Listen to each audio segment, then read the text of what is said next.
welcome to Talking Out of Line. As you know, this show is about diversity, equity, inclusion, and belonging. This episode's theme is media and DEIB, and our focus for this episode will be Broadway.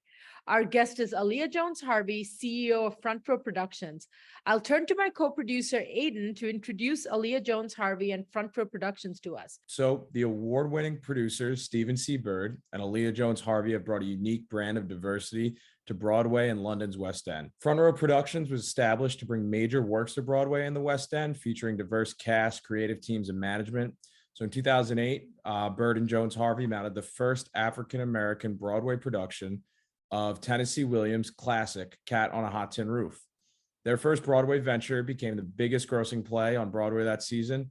Based on the rousing success of the Broadway run, they were invited to bring Cat on a Hot Tin Roof to London, and that transfer won them the 2010 Laurence Olivier Award, which is it's a big honor over there in the West End for sure. This duo followed up on Broadway with a multiracial adaptation of Tennessee Williams' classic A Streetcar Named Desire. The successful run garnered rave reviews and a Tony nomination.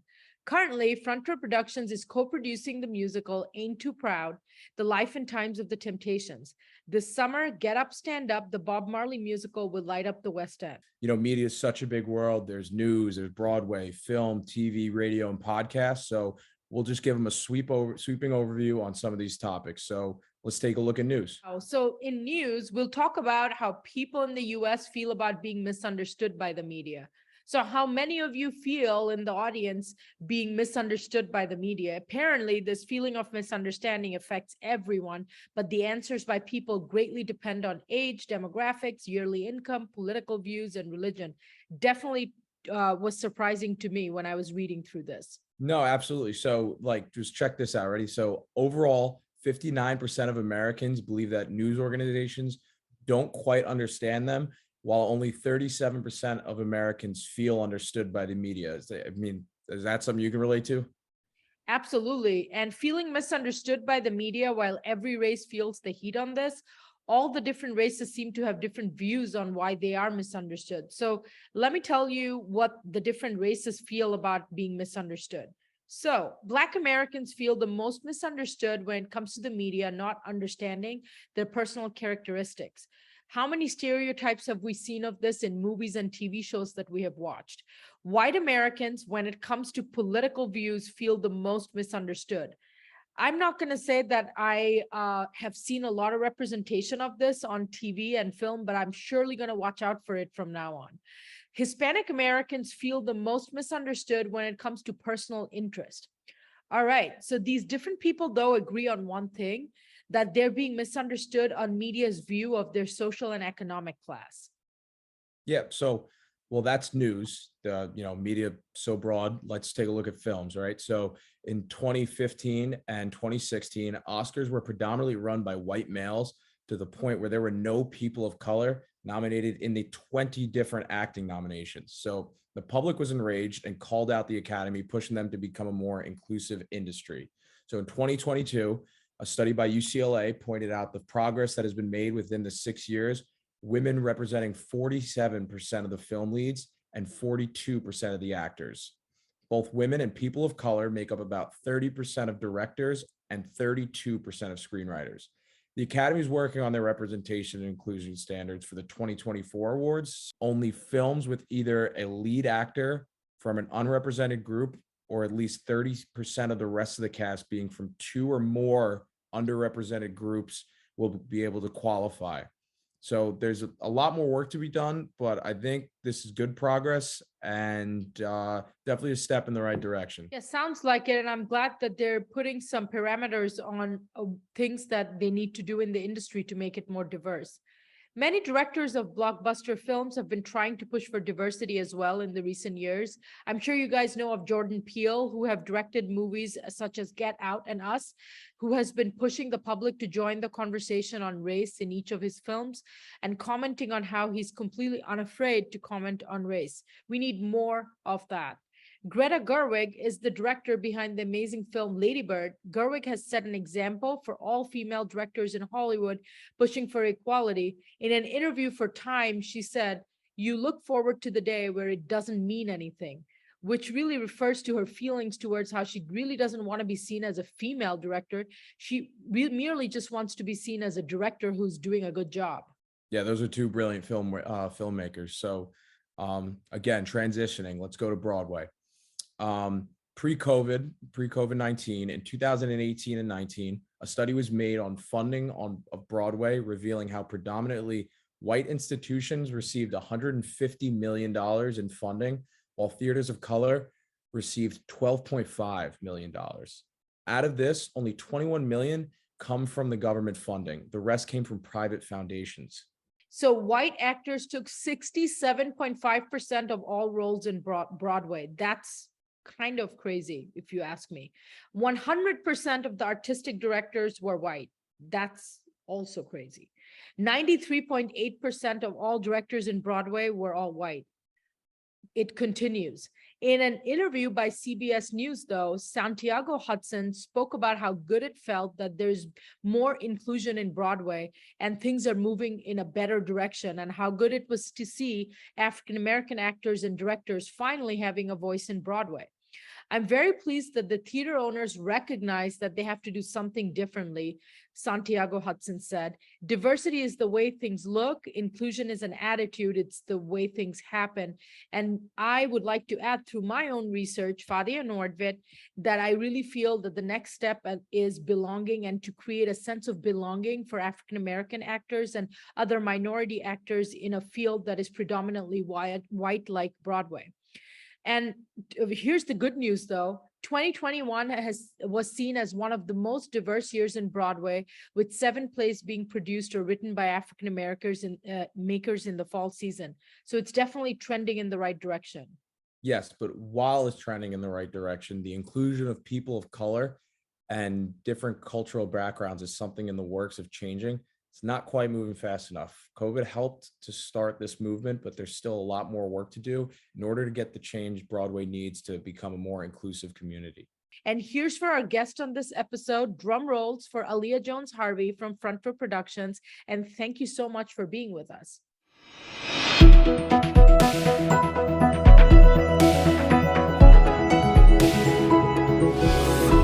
Thank you so much, Aaliyah, for being with us. I'd like us to start off with you telling us a little bit about yourself and your company. Hello, thank you for having me. I'm excited to be here. I am a Broadway producer with Front Row Productions. I started producing about 15 years ago.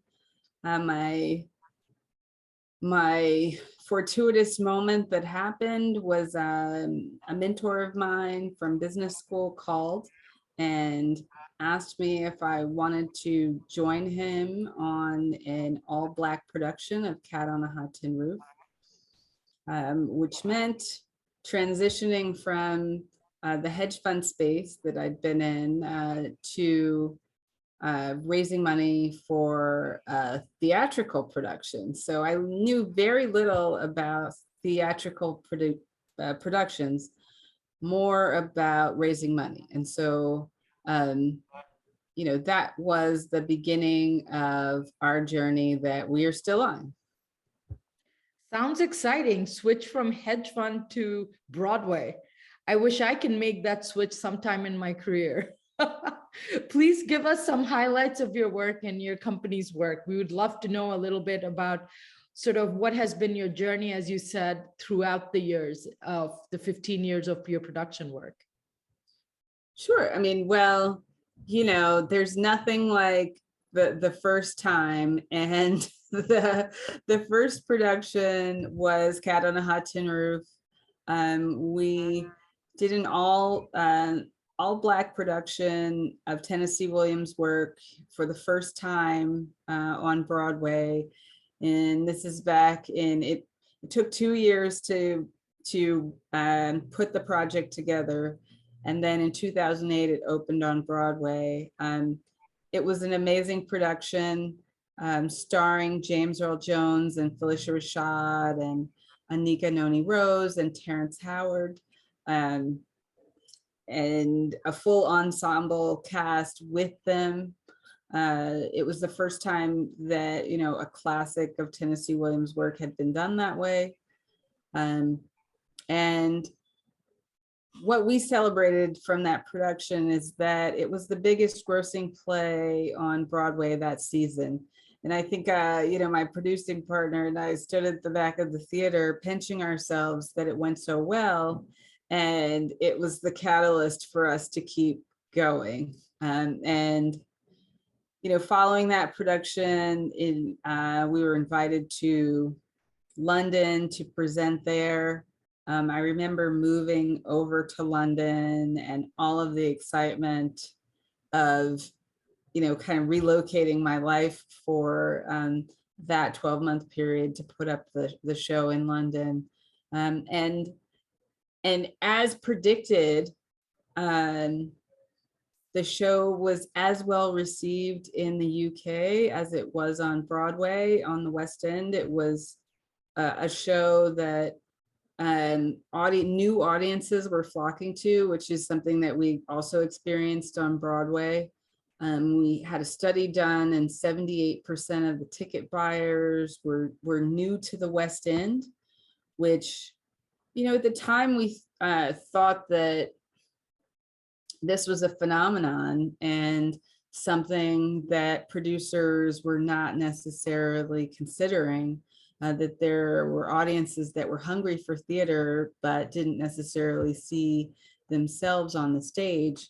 And so it was, again, a reason to keep going. And, you know, when we moved on to A Streetcar Named Desire, it was an opportunity to present another one of Tennessee Williams' classic works, in a way that it hadn't been presented before. And even though, you know, Tennessee Williams put notes in his script, like one Mexican man and one Black woman, in our reimagining of the casting for A Streetcar Named Desire, we decided to have it reflect the French Quarter in New Orleans as it is, you know, being one of the most diverse areas of our city, of our country.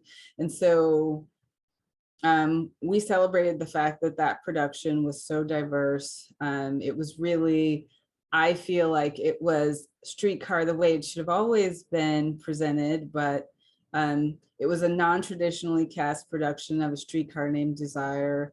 We won awards for that production being an example of diversity on Broadway at the time, and this is back in 2012.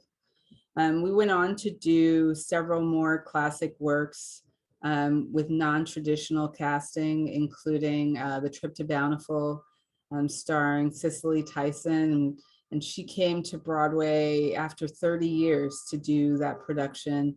And it was the first time that she won a Tony Award. And, you know, at the time she was 89 years old. So that was a Hallmark production for me. And then Romeo and Juliet, which was the first interracial casting of Romeo and Juliet on Broadway. And that was starring Orlando Bloom and Condola Rashad. We went on to do a partnership with Cirque du Soleil to bring Paramore to Broadway, which was the first time that Cirque du Soleil was doing a Broadway production. And it was really exciting for us because of the incredible talent in the Cirque du Soleil family. And then having that married with, you know, the storytelling of a Broadway show. And from there, we went on to bring Eclipse to Broadway. Now, Eclipse was so significant for me personally because it was the first time that we were bringing an all-Black female cast, director, and playwright to Broadway in a show all about women, and the entire cast was women, and it was it was definitely important for that reason, but also it was the first new show that we were lead producing on Broadway. And so it was my first time really getting to know a living playwright because all of the playwrights before that time, we were dealing with the estates of playwrights that were deceased. And so in this instance, we were dealing with a playwright who could actually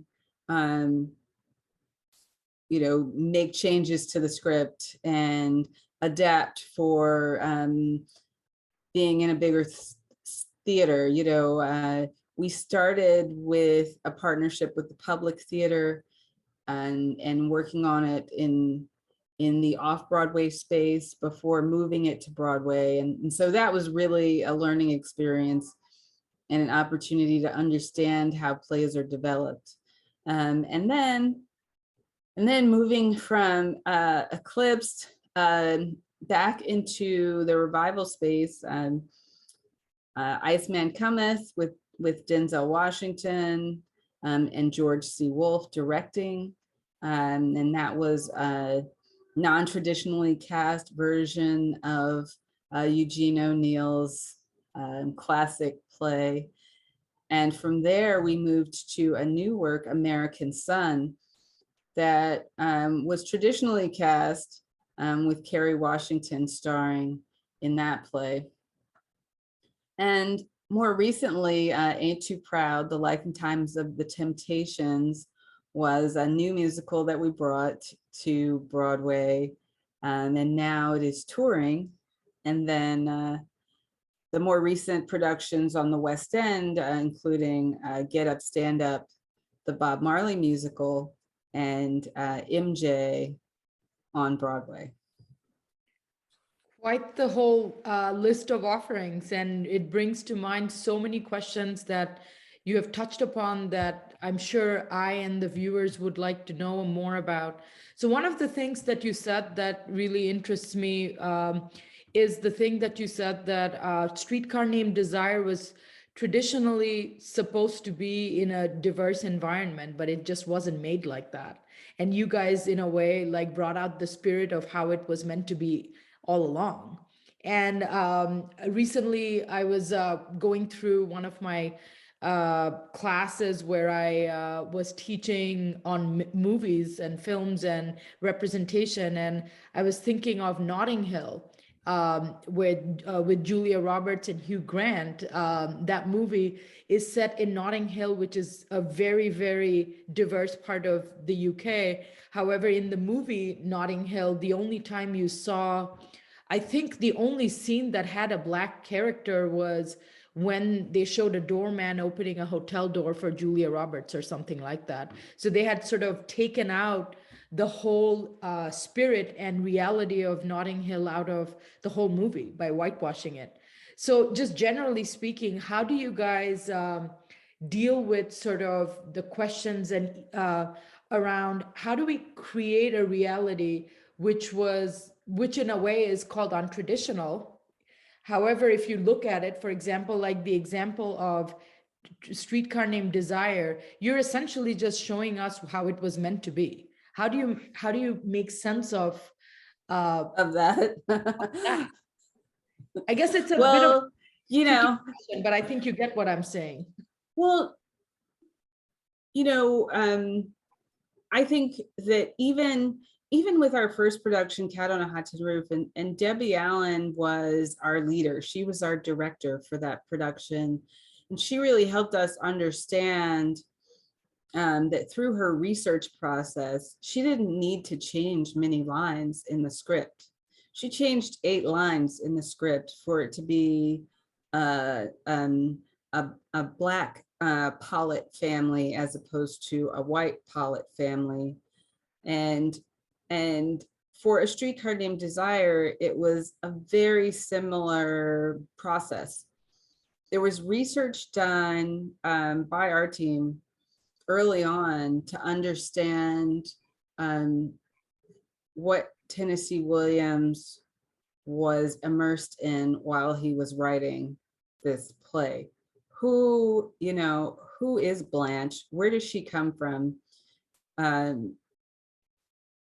Why, why would Stanley be one race versus another? And what would it mean for him to be one race versus another? So in each of these instances where non-traditional casting has been employed, we have not done it without paying close attention to authenticity. And so I say that in that Tennessee Williams wrote A Streetcar Named Desire in an apartment that he rented in the French Quarter. He rented the apartment from a Black woman. And not, people don't know that part of the story, but the idea that there were Black people of means in the 40s, in the 50s, during the time period that he was writing and what he was writing about, and that this woman Blanche, who's lost, her family wealth and has come to stay with her sister to recuperate, regenerate. How can we understand that story as African Americans? And so once you trace the lineage of African Americans that were in that position, it becomes very easy to tell the story with those people in mind. And that's been the case, sorry about that, but that's been the case with each of the productions that we've worked on, that we've identified real people who had similar stories and worked from those stories to ensure that we were being authentic in changing the ethnicity of the cast members. And it worked, and ironically, Tennessee Williams is produced in Korea, right now with a Korean cast, and it works because they're doing the same kind of examination of, well, if we found a family here that has a similar story, and who doesn't have that story, right? Who doesn't have the story of someone losing the wealth in the family and needing refuge with a sister or a brother? Who doesn't have the story of family dysfunction, from Cat on a Hudson Roof? Or who doesn't have the story of wanting to return home later in life, after traveling and moving and migrating, and then wanting to return to the place where you were born for your sunset years? It's like, so that kind of goes to another thought that I have, but we are generally drawn to those stories. We're drawn to stories that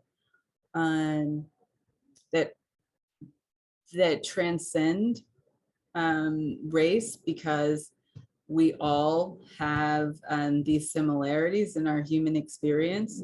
And so that's what we've produced. That's the kind of work that we've produced, and that's why it's worked.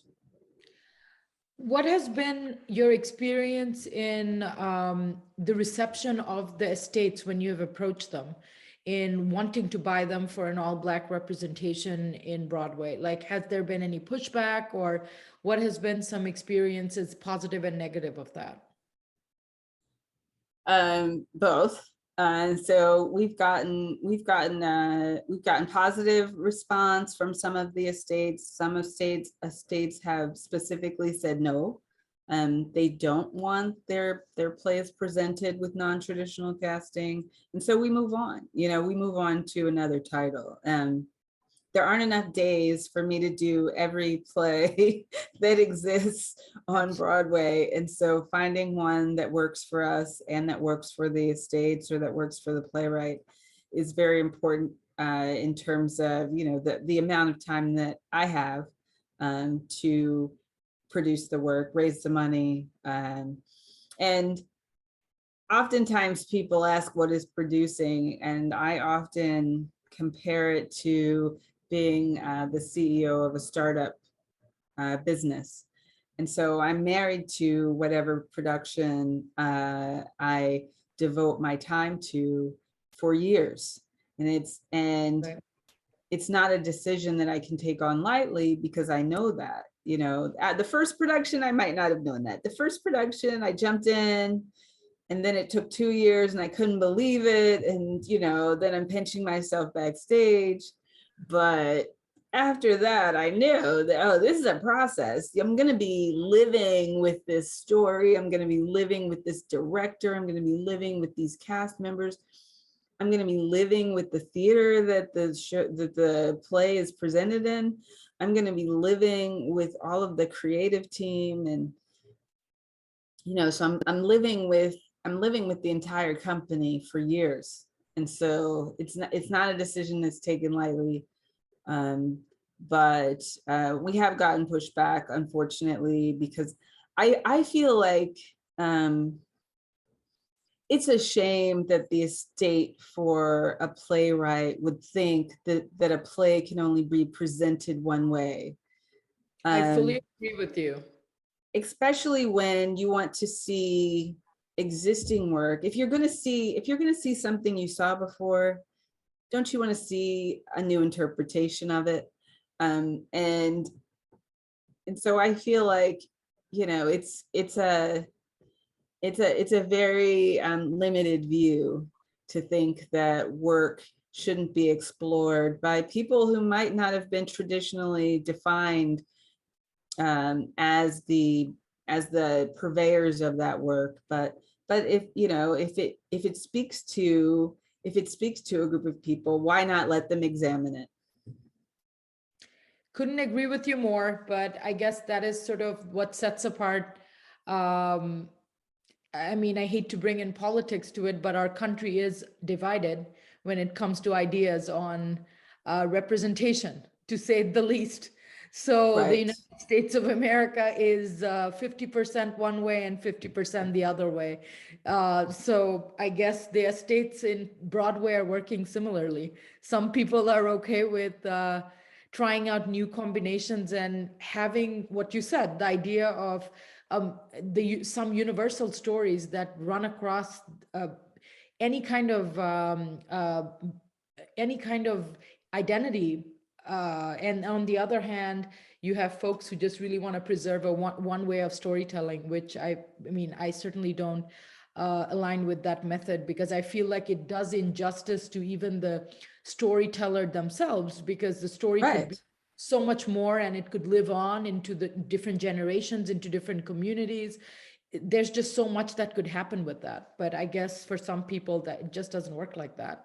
So it brings me to a question that from all the journey that I hear of that you're talking about, the audience, I'm sure, would love to know, was this an intentional path that you and your co-producer set out to do work that relates to non-traditional audiences, as you call it, which has a heavy focus on diversity, equity, inclusion, and belonging in a rather exclusionary space which doesn't have a lot of Black representation? So what's your sort of take on that? Did you guys sort of set out to do this, or was it just it happened by chance? Right. Yes, this was our intention. Like when we wrote our mission statement, we wrote our mission statement around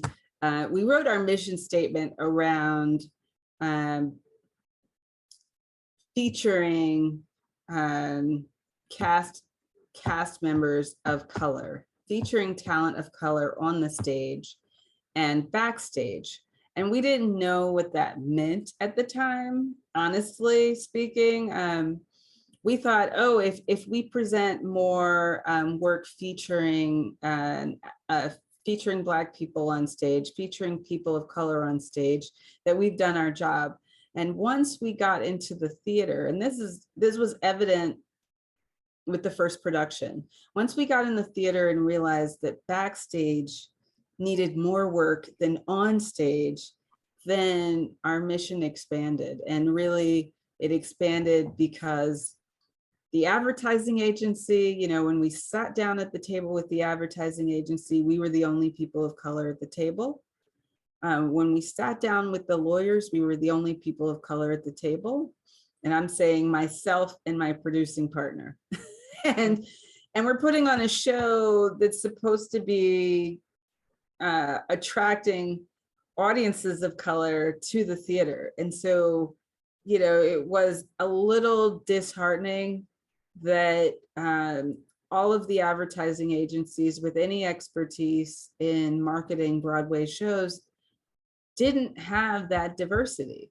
And the legal didn't have that diversity, public relations didn't have that diversity, accounting didn't have that diversity. And then when you get to the box office, forget it. You know, and the designers didn't have that, you know, on the creative side. So I've just been talking about the business side, but on the creative side, designers of color, finding designers of color, having pushback, you know, that there aren't designers of color who are qualified to do Broadway. You know, just that kind of idea. On the production that we did in the UK, the first production, Cat on a Hot Tin Roof, we put an ad in the newspaper because our team in the UK was telling us that there were no designers of color who were qualified to do West End shows. And of course, we needed to find set, costume, lighting, you know, designers, sound designers. And so we put an ad in the paper, and of course we got a flood of resumes from the Royal Opera House, from, you know, from theaters all over the country where people of color had been working for years and never given the opportunity to do a West End show. And so it was that idea that we really needed to break down in order to be successful in mounting productions that had diverse talent on stage and backstage. And so that's been a lot of the work that we've been doing over the past 15 years, is really trying to encourage other, you know, people of other backgrounds to feel like they are welcome in the Broadway space. Sounds good. So I wanted to ask you, based on what you said about the so-called dearth of teammates of color in behind the camera, as well as in front of the camera, as well as in pretty much in all aspects of Broadway. And also it looks like when it comes to advertising and all the other industries that are linked to Broadway. What is the situation today? Because you're referring to the situation when you started, Yeah. which was around 15 years ago, around early to mid 2000. So in 2022, or maybe like pre-COVID, what has been the situation with that? So I can report that it's getting better. It's getting a little bit better on the business side, not on the legal front or the accounting front or the or in general management or with PR yet. Interesting, But because I would have thought that those would be the safer professions where we would find more. they are. They are. That would have been my guess, but apparently not. They are. They are.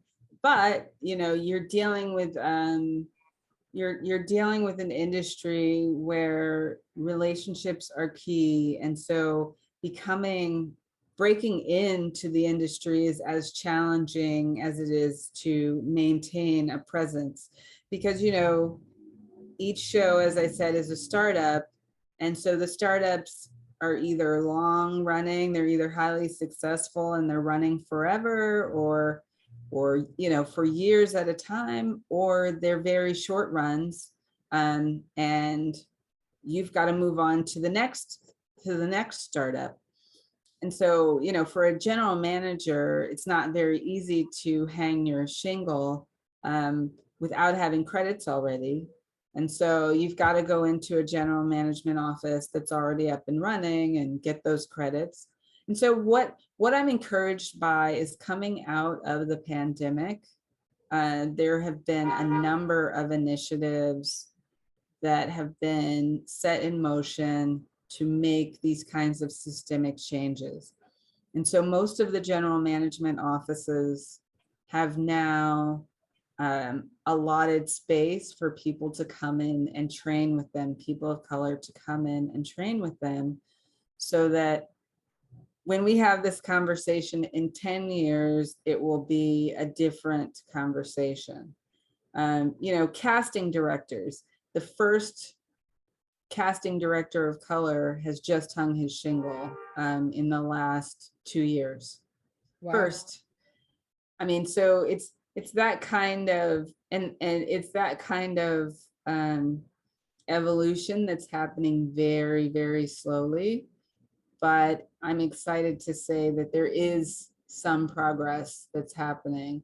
Ultimately, my belief is that we've got to diversify the ranks of producers on Broadway in order to put pressure on the other areas, all the ancillary businesses, because like we came in to Broadway saying we want to see ourselves reflected on the other side of the table, not just on the stage, but in all of these businesses that are benefiting from this show that's on the stage. We want to see ourselves reflected. And so, it started with the advertising firms hiring people of color, and hopefully at some point it evolves to an advertising firm, led by people of color that Right. is successful on Broadway. So that's where, we want to get to, and we have a way to go to get there, but I'm encouraged because we are evolving slowly.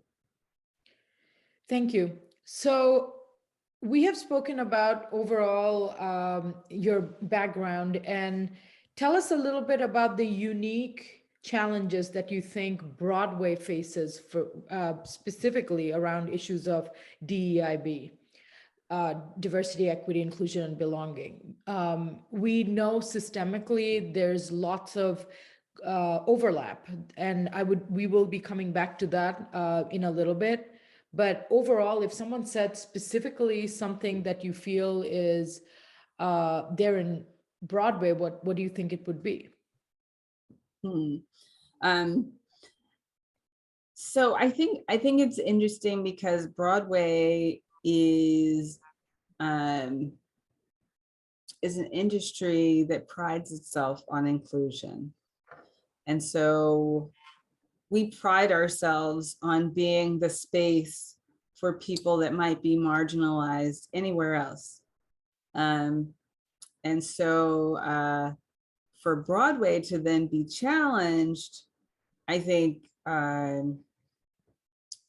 was tough for people in the industry to hear, and it's tough to respond to. I think a part of the challenge is that so Broadway is first-class theater, and what the West End is first-class theater. And so oftentimes there's this conversation about qualifications and whether or not there are people that are qualified, that are ready, that can take on this level of expertise. And so, we're doing a lot of work around creating databases of people that are qualified. That's one challenge. Another challenge is that there are a limited number of theater owners that are making decisions about what kind of content is presented on Broadway. And so having them in the conversation about diversity, equity, and inclusion is very important. And I think that the Broadway League has taken a major step and during this time period of us not being on stage to reflect on how we could really impact the industry. So that's also been an encouraging outcome of the shutdown. But those are some of the key challenges. We have a limited amount of venue space that we're even talking about. So the real estate that we're talking about is owned by a group that's been managing it for, years and years one way, and they've been very successful that way. And so convincing them that there is more by including more content has been an interesting dialogue, but they seem to be receptive to it. Well, there is so much statistics and data out there, and I'm happy to provide it to you for you to be in dialogue with these companies on how the bottom line is directly affected by how diverse your content and outreach is. So the more you include, the more moolah you make. So at the very Exactly. at the very least, I feel it doesn't have to be about the bottom line, but if it has to be about, okay, let's see how the figures roll up for making this into a more inclusion oriented space, I feel that there's enough research out there to point at higher profits being generated as a result of creating a more inclusive platform and inclusive. Absolutely. So, and it makes sense. I mean, if you have 41 theaters just in the theater district in New York City, and you're offering people 41 different flavors, basically, exactly. you don't want them to all look the same. You want them to be catering to different types of audiences and different types of tastes and different ethnicities and different affinities, and people that were in the Peace Corps, or people that love comedy, and so you want enough of an offering that you can attract lots of different people to fill up those theaters. And so that's a part of the challenge of creating a good mix of content. And we have this interesting dynamic of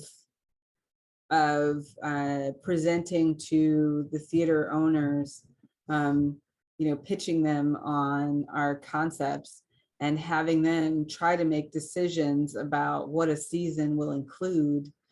And so I think that, I think all of this has been healthy conversation. I think that George Floyd and the tragic death of George Floyd and the uprising that happened in around the world really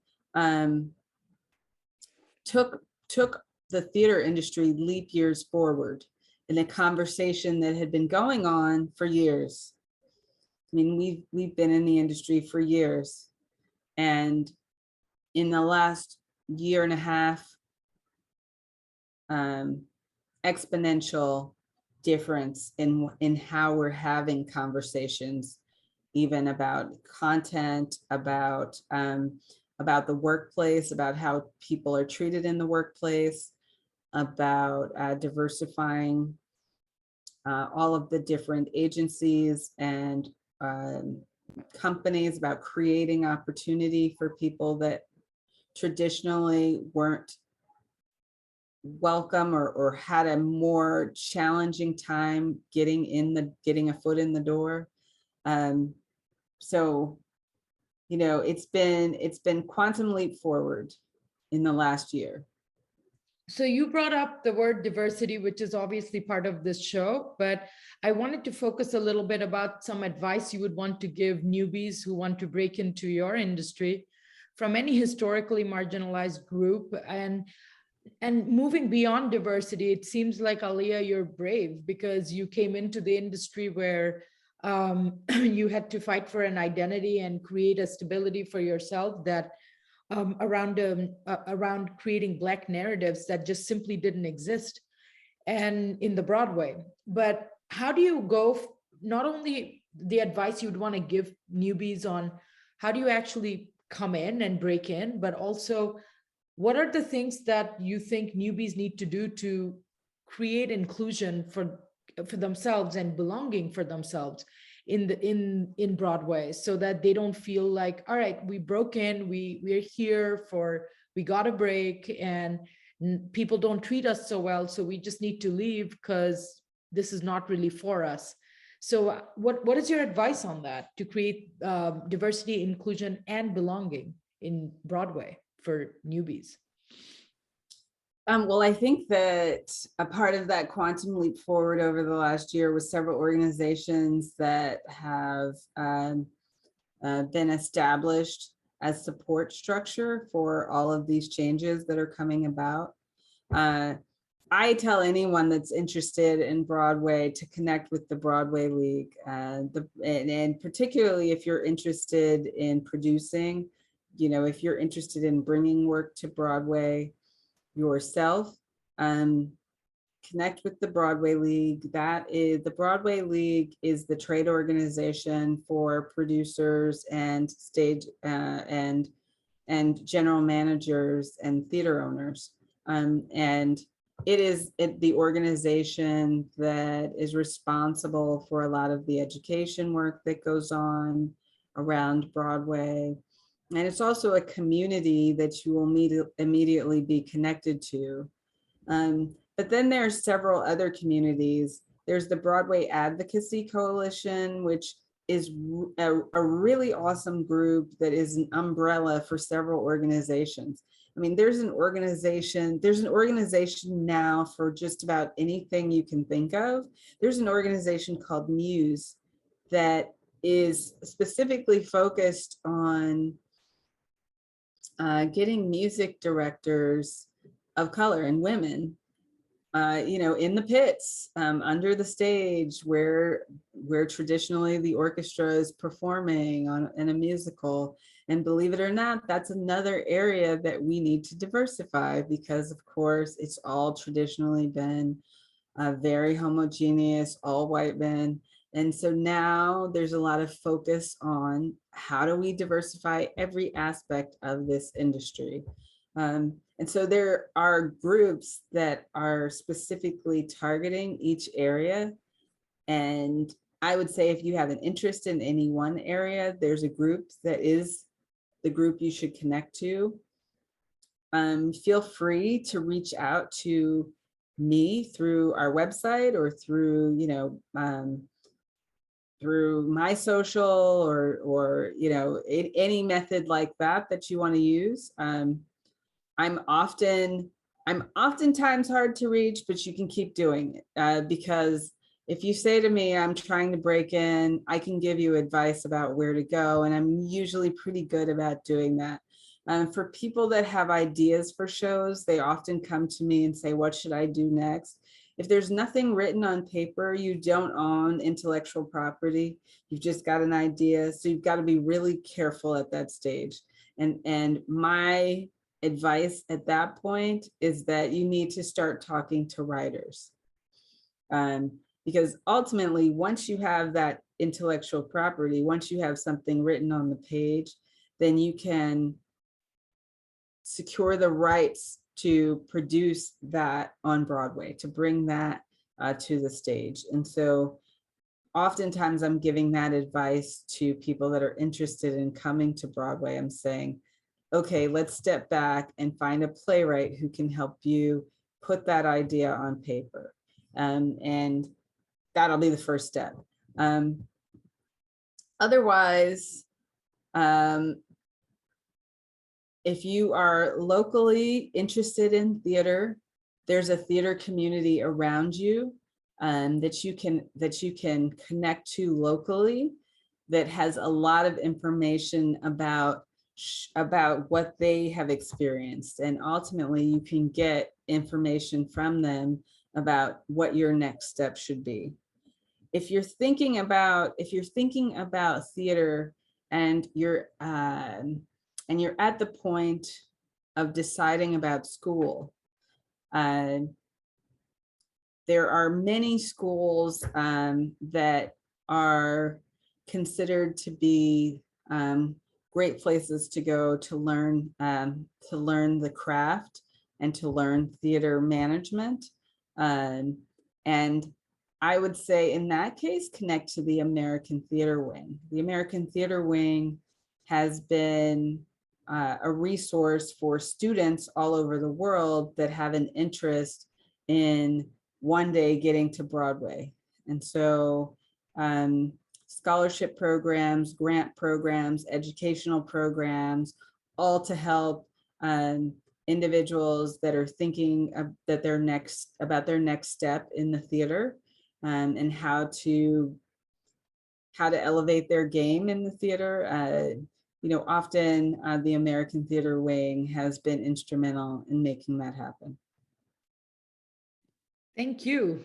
That is very, very specific and generous of you, all of the things that you said. And I'm pretty sure the viewers who are watching this interested in Broadway will be sending along their inquiries. So, I mean, I'm pretty sure of that. And that's one of the things that I've noticed about working with you, that you are so giving with your time and your real commitment to inclusion. And I mean, which makes it absolutely perfect for me to have you as a guest, because just for the viewers, I've been speaking with Aliyah for months now because we are working on a writing project together. And I just wanted to set it out that you have been just incredibly giving with your time and commitment to issues of inclusion and equity and belonging, which has actually been quite baffling to me in the beginning, like how committed you are, because you sit and you patiently talk and you explain things to people in a way that is really not to your benefit, but to the benefit of others. And really, I feel like sometimes we need to do that extra step if we want social change. There's no other way to do it. We have to make that part of the work that we do. And that is what led to the creation of this project for me, because this is one such project where I hope to give a platform to discussing issues across industries on diversity, equity, inclusion, and belonging, and really focusing in on this idea across industries to let people know that there are people who are changing the narrative like you. And the bad news is we all people who are changing the narrative, also we have to have a commitment beyond our own individual selves to make that change happen, that it's not just about us and us getting ahead individually, but we need to sort of like work for the village, and we have to figure out a strategy where we are working for ourselves and for others at the same time. Any thoughts about what I said? Absolutely. I love that, working for the village. And it is a passion of mine. And I've taught classes in producing. I've done many panel discussions on producing. I encourage people who won't think that they want to produce first-class theater to contact me, because I can tell you that there are many pitfalls and I want you to avoid them. And ultimately, my approach to this space is that we are expanding the ocean of opportunity and content that's available to people. And when you bring something to Broadway, you're introducing an audience that then I can share in, as well, ultimately. And so that's why I'm ready for you to come, and replenish the audience that's already been to see a Broadway show, introduce someone new to something that they've never seen before. So I think that there's a lot of opportunity, and so I'm always evangelizing for Broadway. Sounds good. So a couple of questions more. One of them is, who's your audience? I'd be really curious to know. I'm sure the viewers would be really curious to know who comes to watch your shows. Well, that's a good question. Our audience has been wildly different depending on the show, but I would say that we start at an audience of people of color. Generally, those are the first people to grasp on to and adopt whatever it is that we're presenting. And the more traditional audiences, and the reason why I'm saying traditional audiences, and I'll tell you, so when Broadway does studies of what our audiences look like, it's generally 75% Caucasian, and then 25% people of color. And that's been the way it has been year in and year out, even in years where there are more productions of color on the stage. And believe it or not, I mean, we're up to 14 million audience members coming to see Broadway shows on an annual basis. Amazing. But those 14 million are very specific. 40% of that 14 million are New Yorkers. 60% are coming from outside of New York.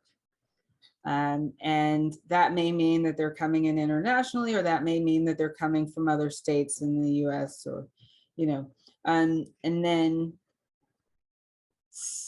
like 60% of the tickets are purchased by women. We know that most of the buying is done by women, and even when women aren't purchasing, they're often the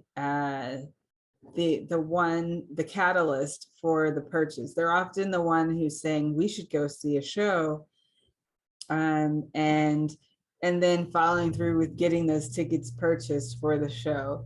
And so we know that as well. Most people are seeing musicals versus plays. And we also know that the audience is somewhere around in the 40 to 60 range. What's been interesting about this season in particular, after the shutdown, is that the audience has skewed much younger, and that has a lot to do with the fact that younger people were willing to come out with masks on when other people weren't willing to come out. So that's been really exciting about this season, that we have another audience. You know, now we may see that 14 million grow even larger in the next season, all because this season had room in it for a younger audience to be attracted to the theater. So, I mean, that's what our audience looks like. We often skew towards people of color initially. The traditional theater goers that have been to see one or two shows in the last 2 years, they're generally waiting for the reviews. And so they sit back and they wait and they see if it's a good show or a bad show, if it's something they want to spend money on or not. And so they come in later. But at the end of the run, we're about 50-50, which is still very high in terms of the number of people of color who's sitting in an audience on Broadway. And so we're excited about that. We feel like we're expanding the audience for Broadway just by presenting the kind of work that we're presenting. We're expanding the audience for all of the shows, not just our show. Absolutely. And it's encouraging to me to hear that the number looks different for you.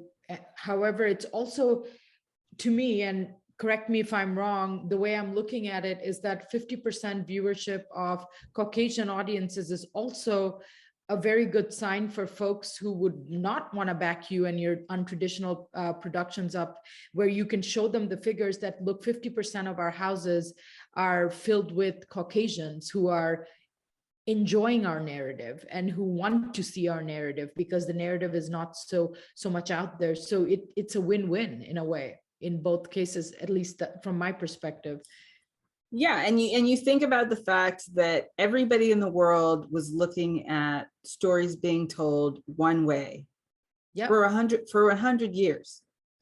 We were all looking at stories being told one way. And we still went and we still saw it. We still absorbed, we still absorbed all of these stories with a complete white cast, where we knew it wasn't real. We knew it was done in a traditional storytelling method.